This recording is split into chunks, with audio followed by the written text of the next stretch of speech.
I didn't cry at my father's funeral. That was the first thing people noticed. They mistook stillness for strength. It wasn't strength, it was calculation. In my family, grief had always been something you scheduled around business. The chapel was full, board members, distant relatives, people who owed him money or favors. My brother stood near the front, shoulders squared like he'd already stepped into our father's shadow. His wife, Alina, stayed half a step ahead of him, accepting condolences as if they were congratulations. I stood beside my husband, Samir, aware of how often he'd been introduced over the years as or son-in-law instead of by his own name.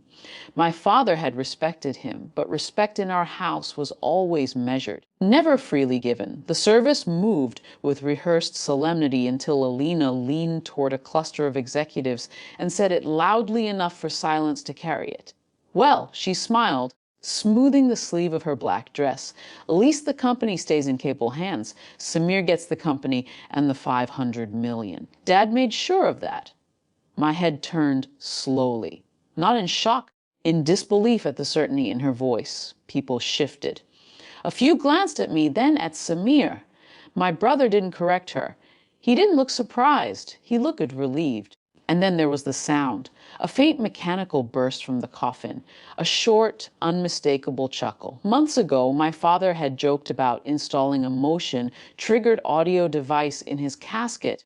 One last boardroom laugh, he'd said. We'd rolled our eyes.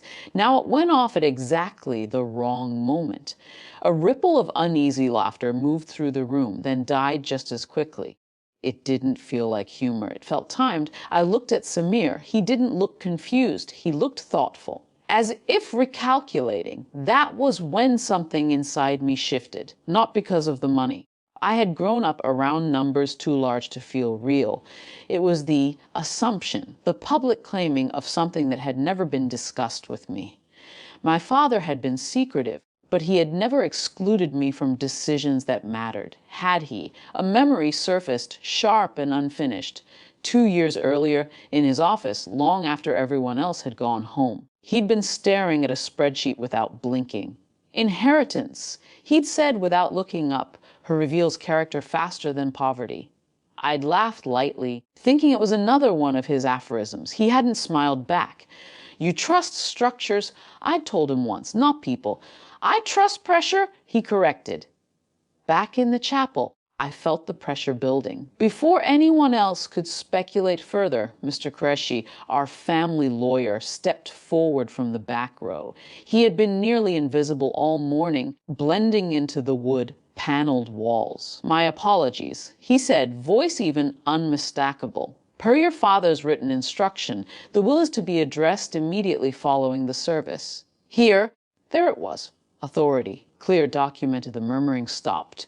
We moved to a smaller reception room. The air felt thinner.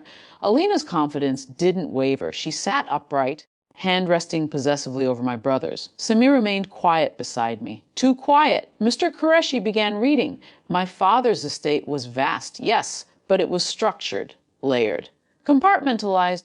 Then came the part that drained the color from my brother's face.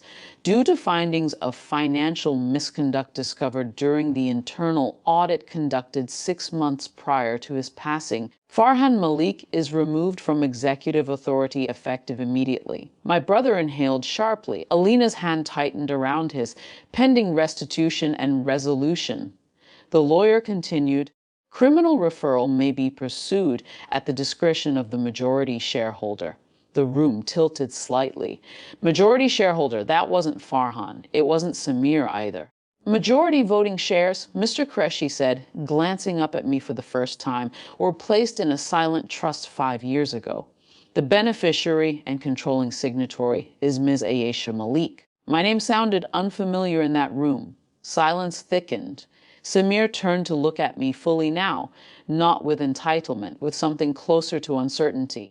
The interim trustee for operational continuity. The lawyer added is Mr. Samir Khan, serving jointly under the authorization of Ms. Malik. Jointly. Conditional. Not ownership. Not inheritance. Structure. My father hadn't given the company to my husband. He had given it to me and placed Samir beside me, not above me.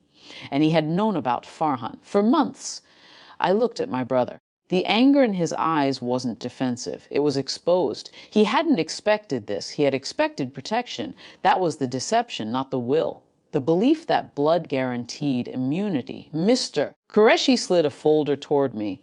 To activate the trust provisions and remove Mr. Farhan Malik formally, your signature is required. There it was, the external line in the sand. If I signed immediately, Farhan would be removed publicly.